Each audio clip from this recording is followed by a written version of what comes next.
பூங்காற்று நேயர்களுக்கு வணக்கம். இப்போ என்னுடைய ப்ராக்டிஸ்லி நான் பார்க்குற வெரி காமன் ப்ராப்ளம், எனக்கு வயசாகிடுச்சு சார், எனக்கு எதுக்கு இனிமேல் இந்த வயசில் அறுவை சிகிச்சை, சின்ன குழந்தை இறக்கம் தான், நாட் அ பெரிய சீரியஸ் இஷ்யூ, நான் பெரிய வியாதிலாம் சொல்லலை. அப்போ அவங்களுக்கு அதை புரிய வைக்கணும், சர்ஜரியோட தன்மை என்ன. அஃப்கோர்ஸ் சர்ஜரி சின்னது பெருசுன்னு கிடையாது. என்னுடைய ஒரு அனஸ்தீசியா ப்ரொஃபஸர் சொல்லுவார், there can be minor surgeries and major surgeries, but every anesthesia is major. There is no minor anesthesia. எல்லாமே முக்கியமானது.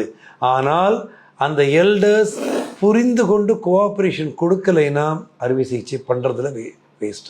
ஏன்னா ஒரு ஸ்டூடெண்ட்டை ஸ்கூலில் போடுற மாதிரி, நீ என்னதான் நல்ல ஸ்கூலில் போடுற, அந்த ஸ்டூடெண்ட் படிக்கணுங்கிற ஆர்வம் இருக்கணும். அப்போ தான் அவுட்கம் நல்லா இருக்கும்.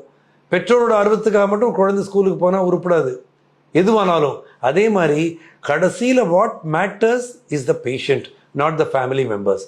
அவங்க என்ன சொன்னாலும் சரி, அந்த எல்டர்லி பேஷண்ட் எஸ் டாக்டர் நான் சர்ஜரிக்கு ரெடின்னு சொல்லாமல் நான் யாருக்கும் அறுவை சிகிச்சை செய்ததில்லை. unless the patient is unconscious and in emergency. That's a different setup.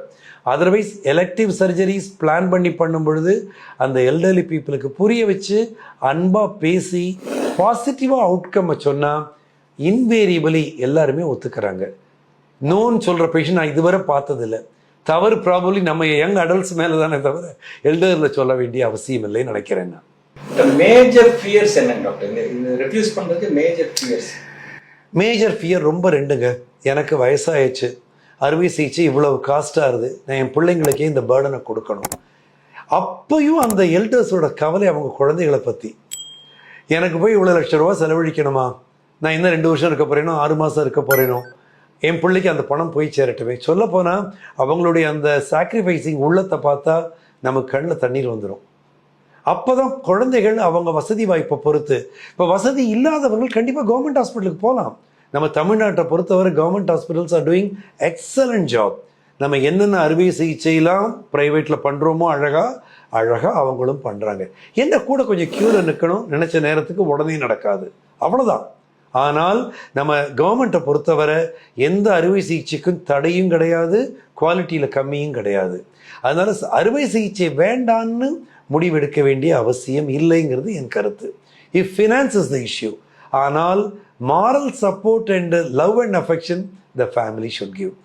அது யாரும் ரீப்ளேஸ் பண்ண முடியாது. வசதி உள்ளவங்க பெய்டு நர்ஸு போடலாம், ஆனால் அன்பும் அரவணைப்பும் அவங்கவுங்க ஃபேமிலியிலேருந்து வரும்பொழுது அதோட அழகே தனி. அவங்க வாழ்ந்ததற்கு ஒரு அடையாளம், ஒரு respect, recognition and thanks giving கண்டிப்பாக நம்ம துணை இருக்கணும். ஒரே ஒரு நினைவு, நம்ம எல்லாருக்கும் வயசாகிட்டு இருக்குங்கிறத நம்ம இந்த குழந்தைகளும் நினைக்கணும். இன்று நம்ம குழந்தைகள் நம்மளை பார்க்குறாங்க, எப்படி நம்ம அப்பா அம்மா நம்ம ட்ரீட் பண்ணுறோன்னு, அதே ட்ரீட்மெண்ட் நமக்கு கிடைக்குங்கிறத நம்ம பார்க்கணும். அதை நினைவில் வச்சா எல்லா பிள்ளைங்களும், இந்த young adults can treat their parents with more respect and love and honor. பூங்காற்று இது நாளைய நல்வாழ்விற்கான வழிகாட்டி.